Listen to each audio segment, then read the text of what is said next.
A Non-Mom Happy Hour is the podcast that celebrates real-ass human women, whether they use their baby box or not. Hosted by Kelly Nerdzilla Mendenhall and Debbie Jo Nelson, a Non-Mom Happy Hour is a safe space to talk about mental health, trauma, disordered eating, surviving, and self-care.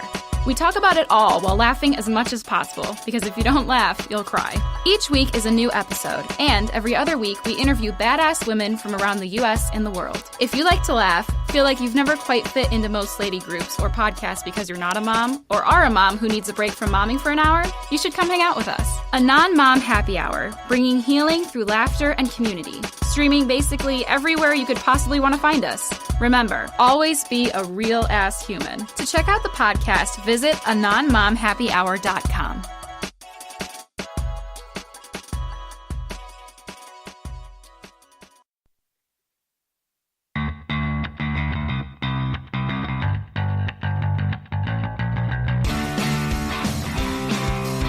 I'm a very sentimental person. This has been a real deep podcast. I didn't mean it to be so. The deaf is stolen. That was not funny. Oh! It's the traditional hero arc. You want to see them struggle. There's no heroes here. Come on. No. And I still think to this day that they probably are still, thrusting around in the dark, so to speak. I think, no, don't.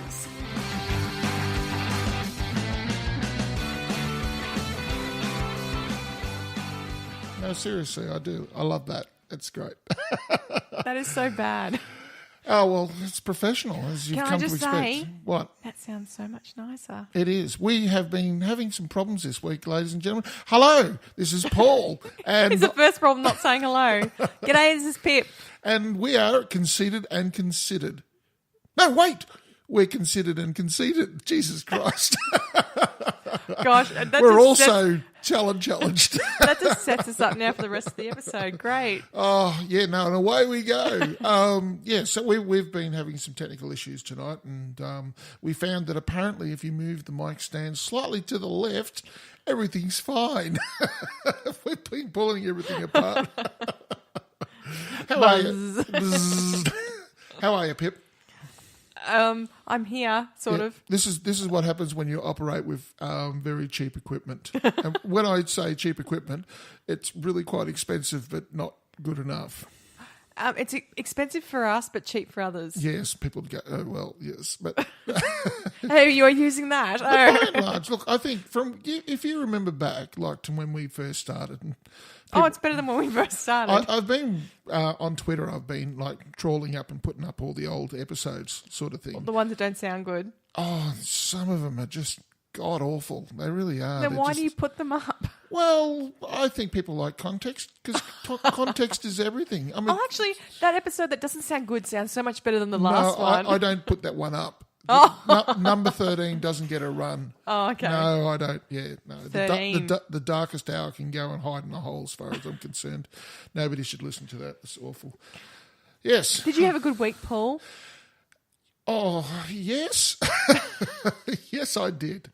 Yes, I did. That's good. I'm glad. And guess what? What? I got some news. What? It's time. Oh, for crying out loud. I actually thought it was something interesting. It's me you're talking to. Sorry, yep, Yes. all right. I think I'm coming down with something. I suspect very strongly I am. That's no good. I've got a date tomorrow, so I'll go and breathe my filth and germs onto her. How are you going? It's just like, what is it? 10 things to, what is it called? What? Medusa? No, turning there's a people to movie. stone. There's a movie about this. Oh my gosh, I'm really tired and slightly drunk. There's a movie where That's your default position, Pip. pretty much, Yeah. where basically 10 Ways to Lose a Man or whatever it's called. She's a columnist and she's trying to lose a guy, and she's basically saying this is what you do. I think number one is breathe and put all your germs on them. Oh, you don't have to do that. You just say, I don't like you, fuck off. No, you're being yourself, and this is how you're losing them. In other words, basically, a columnist is saying this is why people don't like men or women don't like you. Yeah, but that doesn't work because the guy's an idiot. It's a movie. It's a rom-com. I don't care. Oh, Yeah, well, that'd be right then. I'm sure we'll have to put it up at some stage. Don't you dare. It sounds I feel like I need to dreadful now. Okay, well, you know it's time. Oh, just get on with it. You know you're ready. Like a Band-Aid. Are you ready? Just pull it off. Okay, here we go.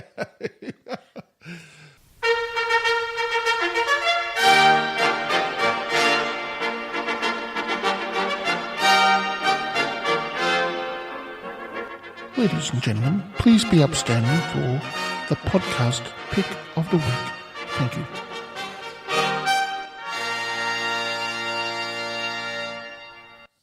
That's my A voice. That's the best voice I can do. That is as good as it gets out of Hard Bottle. Oh, that's a little sad. I mean, that's great. Well done. I'm sorry. Can we cut that out?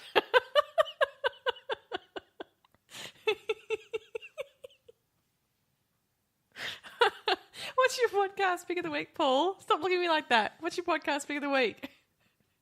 You're the one who said it was your A thing. You should have said nothing. What's my podcast pick of the week, Pip? Because I don't know, because I've forgotten. So what is it, please? What's written here? That's why we write it down now. Dumb People Town. Dumb People Town, yes. Which Paul's listened to. Many times. But I haven't listened to it Bit yet. of a favourite, this one. Although I find I can't do long stints of it because it just depresses me how dumb people really are. So what is Dumb People Town about? Okay, it's a little bit like a cross between the Dollop and the Darwin Awards. Well, in that, what they do, the format of the show is they have three comedians. The same ones each week? The same ones each week. And then Right. they get a fourth comedian in as well. Like a guest. As a guest. And the Scar brothers, who are apparently quite Big. well known in America, Yes. yes. And I think his name is Van Cleef or something like that. I don't know. He's got a Dutch-sounding name and he's quite popular as well. So I'm sorry, Mr. Hooterklanger or whatever your name is, but I've forgotten. But, That research is doing really well. Professional, Pip. Anyway, what's it about? Okay, so and what they do, they get it all together and then they go backwards and forwards and they pick out a paper or somebody sends them a story out of the newspaper and they read it out about somebody doing something incredibly stupid. And, you know... Can you give an example? Well, there's one guy, for example, who took a girlfriend into a casino, for example, and he got her to kiss his dice, and they were playing craps, and she threw the dice for him. It was his money, but she threw the dice, and they won like $500,000 or something like that, a big sackload of money. So anyway, she goes over to the management and collects the money and has guards stopping, because apparently whoever is putting up the bet and says that they're doing the bet, irrespective of who actually gives the money in this particular state, wins the money. So it was actually hers. So, yeah, she walked out of the casino with all this money and said, "See you, mate. Bye." Yes. Oh, whoa. Yes, so that was, and of course they've had, and the guy who actually that happened to, he's actually since got on and has become kind of a figure of hilarity for himself, and he talks with other people in the community and everything like that. On It's Twitter really or fun. whatever? Yes, on the Facebook page. So basically they make fun of people doing stupid things. Yes, but they it's very lighthearted. It's not done in a mean spirit. Do you know what I mean? It's not done in a mean spirit. It's a celebration of stupidity. Okay. Yes. Celebration of stupidity. You like that? That's pretty sad. How often do they put podcasts out? All right. Okay. Well, they generally put one out once a week, sort of thing, and occasionally they'll put them out. It is American, yes, Okay. and they occasionally the production values are quite good. So better than ours. Well, I don't know. You heard our intro tonight. I thought that was pretty sharp. So that's where you go. I sound like I'm talking through a bottle or something tonight. I sound very odd. No, you sound pretty normal. Okay, all You right. can always muck around with the No, little I'm not going to knobs. muck around. We're committed now. So I'm committed. This is how I'm going to sound for this episode. Just brace yourself, Pip. Here we go. All right. So yes, that's Dumb People Town. Dumb People Town. And that's very what funny. Paul thinks you should listen to it. Look, you'll get a Should chuckle. I listen to out of it? I think you should. I think you'll Okay. get a chuckle. I do. I genuinely do think you know, if you just want, how can I put it? If you just want something time killing and will give you a laugh and a guaranteed laugh, this will give you a guaranteed actual open mouth laugh every Okay. time because they are good stories, you know, and they're very good at riffing. And they've got quite good at this sort of thing. So, yeah, and God, people do some stupid shit. I don't know. That girl sounds pretty smart. Oh, thank you, $500,000. Thank you very much. Pretty fucking heartless. I mean, Jesus Christ. She certainly knew the numbers, but yeah. But anyway, that's humanity, you know, in all its multicoloured glory. So yes, Oh gosh, was it the first date? I think it was. Well, there you go. She's not committed. She's not committed. Yeah. I want the ring. If you wanted it, you should put a ring on it.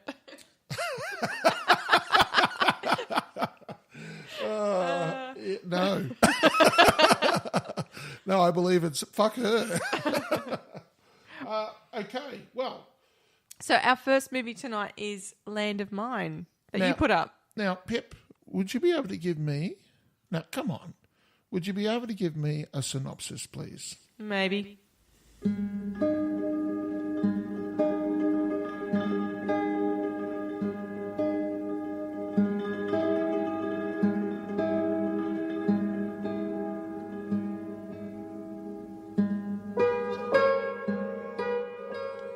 Hitler Youth prisoners of war are forced to locate and defuse the millions of landmines buried along the North Sea coast of Denmark.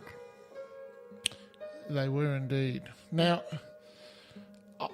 would you like to say something about it, or would you like me to just launch right into it? Knock yourself out. All right, okay. I'll just put that. It's lovely music too, isn't it? It's by the way? beautiful. This, I felt, was a very stark film.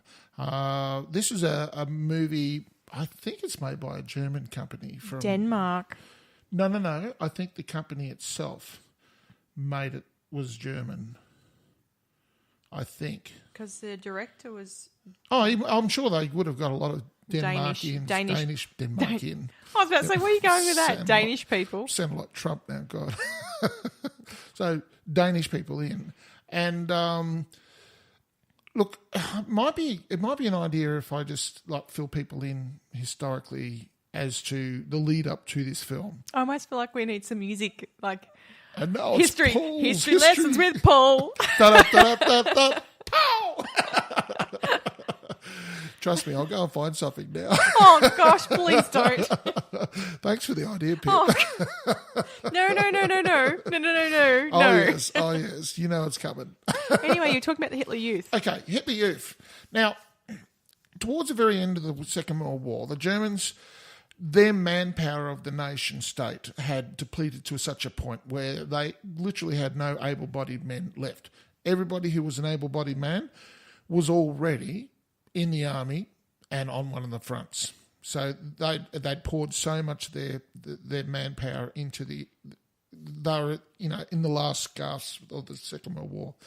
Men were either dead or already fighting. That's correct. Now, they put a lot of child soldiers into the field. They were getting them as young as They were getting desperate. Yes, they were. And they were putting them like 11, 12, 13 years old. Now, when people think of young Germans fighting in the Second World War, they tend to think of the Hitler Youth. Now, the Hitler Youth were they get mixed in with these child soldiers sort of thing. And what was happening is that the Hitler Youth had been trained from a lot earlier age, and they were kind of being brought up.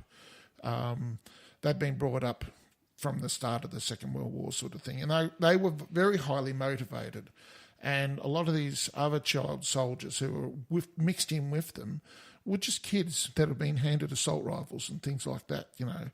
But So they've all there was a been brought mixture. up to love the motherland. And Well, there's that. And they got a reputation for being fanatics. And consequently from the Allies, they were hated because the soldiers, they would fight to the death. and that's why they were given, they were thought of as fanatics. But there's a thing about child